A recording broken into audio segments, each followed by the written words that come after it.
5 horas.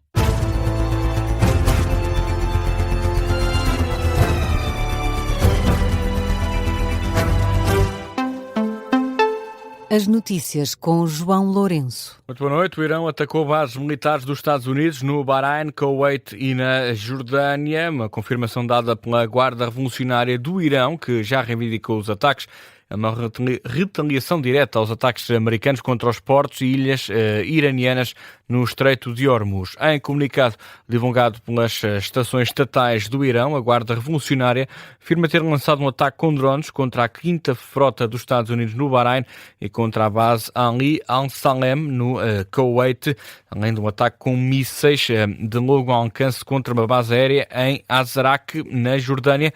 Isto neste país, os militares disseram ter interceptado e abatido 5 mísseis lançados em direção desta cidade. Afirmam que a operação resultou na queda de estilhaços sem feridos ou danos materiais. Os ataques, entretanto, também provocaram ataques, neste caso alertas aéreos, e as sirenes soaram tanto no Bahrein como no Kuwait. Tem sido uma madrugada intensa no Médio Oriente, isto porque os Estados Unidos, no início da madrugada, concluíram os ataques de autodefesa contra o Irão. Através da rede social X, o Comando Central norte-americano diz que os serviços de Washington atacaram sistemas de defesa aérea iranianos, estações de controle terrestre e locais de radar de vigilância perto do Estreito de Hormuz.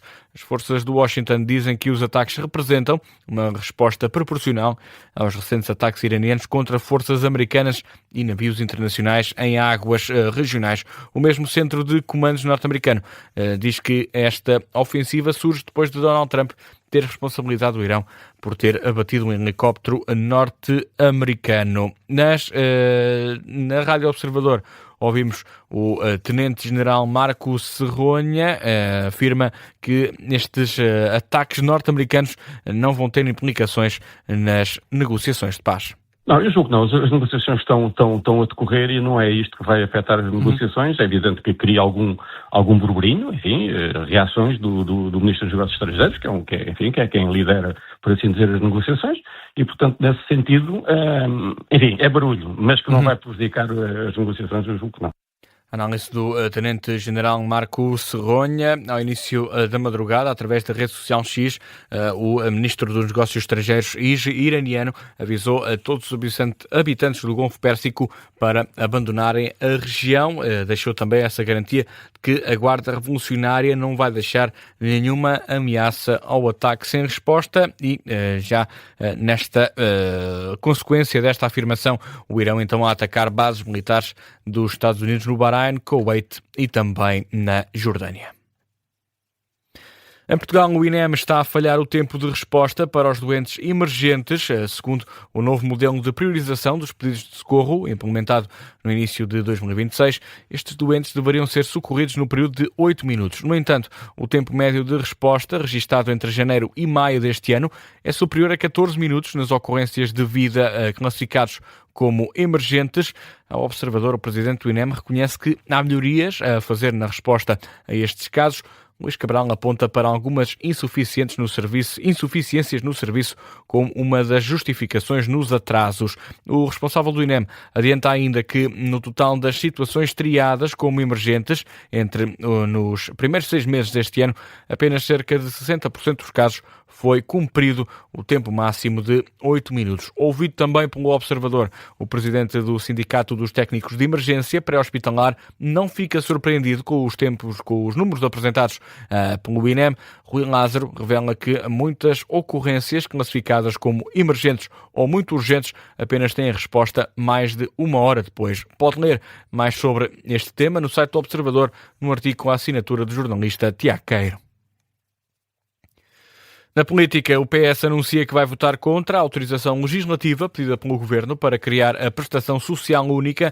Esta medida deve substituir as 13 prestações sociais não contributivas. O Governo pede ao Parlamento uma autorização para legislar sobre esta matéria, que é de competência exclusiva da Assembleia. Através de um líder parlamentar, os socialistas afirmam que o pedido de autorização contempla opções que se afastam dos valores do Estado Social defendidos pelo Partido Socialista, ou seja, não resta outra opção ao PS senão chumbar este pedido. O Chega também já anunciou que vai votar contra. O mesmo desfecho deve ter o diploma das alterações à lei laboral. André Ventura insiste nas duas condições para dar luz verde: baixar a idade da reforma e fixar um valor máximo das pensões a pagar. Tudo isso agora está do lado do Governo. Se o Governo decidir voltar atrás e fazer o caminho que achamos que deve ser feito, obviamente, como sempre dissemos, o caminho está aqui e há caminho para ser feito. Até agora o Governo não tem dado mostras dessa tolerância, tem dado mostras de intolerância, tem dado mostras de querer a todo o custo levar isto à votação, estando isto mal feito e prejudicando isto quem trabalha. André Ventura em declarações aos jornalistas na Moita, onde esteve na tarde desta terça-feira em conversa e em contacto com comerciantes. E o Presidente da República está nos Açores para as celebrações do dia 10 de junho e dedicou a tarde a um contacto com a população nas ruas de Angra do Heroísmo. É o primeiro dia de Portugal, Camões e comunidades portuguesas em que acontece no mandato de António José Seguro. O chefe de Estado assistiu ao hastear da bandeira nacional no pátio da Alfândega de Angra do Heroísmo e fez uma arruada de quase 2 horas. Pelo caminho, Vasco Maldonado Correia falou 5 línguas e foi comparado a um deus. No dia em que completa 3 meses em Belém, António José Seguro usou as ruas de Angra do Heroísmo para fazer prova de vida e popularidade e logo encontrou uma ajuda divina. Você é uma pessoa, entre aspas, como Deus, dos homens, do povo, um pé descalço. E é isso que nós precisamos no nosso país. Obrigado. Muito obrigado. Eu sou só um português simples, como a senhora. É isso mesmo, é por isso que sou uma pessoa muito especial. De pés bem assentes na terra, o Presidente da República mostrou à vontade, com todas as idades. Benedita, não me bonito. Benedita! É, muito bem. Neste 10 de junho, Seguro quer mostrar que continente e ilha estão unidas, mas encontrou quem desafie a hierarquia. Mas sou açoriana e cor portuguesa. Muito bonito essas duas bandeiras. Muito bonito. E se é certo que veio celebrar o Dia de Portugal, não se livrou de experimentar várias línguas, a começar por um francês competente. Um espanhol arranhado. Venimos aqui para fazer crochê, trabalhos manuais, Conversar, passar um bom tempo, de qualidade. Sim. E o alemão possível. Com a base das lajes aqui tão perto, o difícil é não encontrar um norte-americano nas ruas, mas alguns vieram só de férias. Is your first time here in Portugal? But not the last time, I hope. No way. Yes, of course. You know that tomorrow is our national day. I heard, yeah. Yes. You have the 4th of July, you have the 10th of June. Okay? Bye. Thank you. O Presidente da República em modo poliglota a mostrar à vontade com turistas e locais nas ruas de Angra do Heroísmo. O jornalista Vasco Maldonado Correia a acompanhar a visita do Presidente da República à Ilha Terceira. Nesta noite de terça-feira, o Presidente da República, António José Seguro, assistiu a um concerto em Angra do Heroísmo. No desporto, agora oficial, Marco Silva, treinador do Benfica, o técnico português de 48 anos, estava livre no mercado depois de ter recusado renovar contrato com os britânicos do Fulham. Assina um contrato com as Águias até 2028. No caminho inverso está José Mourinho, que está a caminho do Real Madrid. O clube encarnado também oficializou a saída do treinador de 63 anos para o emblema merengue. O Benfica recebe então 15 milhões de euros do Real Madrid, o valor correspondente à cláusula de rescisão do contrato de trabalho de Mourinho.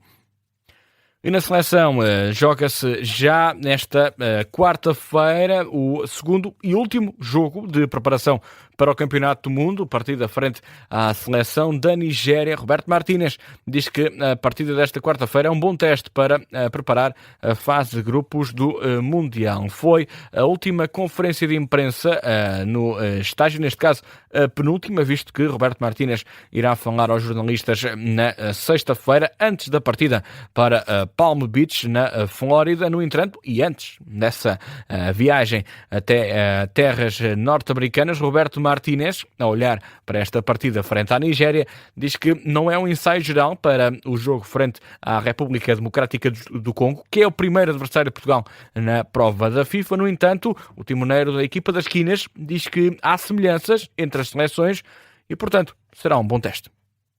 Contra a Nigéria temos uma oportunidade de trabalhar aspectos que acho são semelhantes com os pontos fortes que o Congo tem, uma equipa africana diferente, tem muita flexibilidade tática, mas é um adversário exigente e que é mais um teste para preparar o nosso grupo.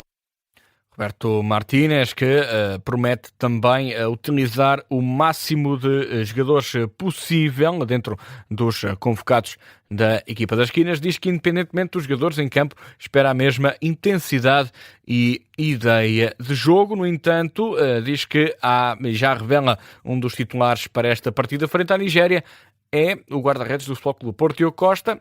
Já os jogadores para a frente da linha dos 11 metros do guarda-redes da seleção portuguesa podem todos entrar e sair durante a partida.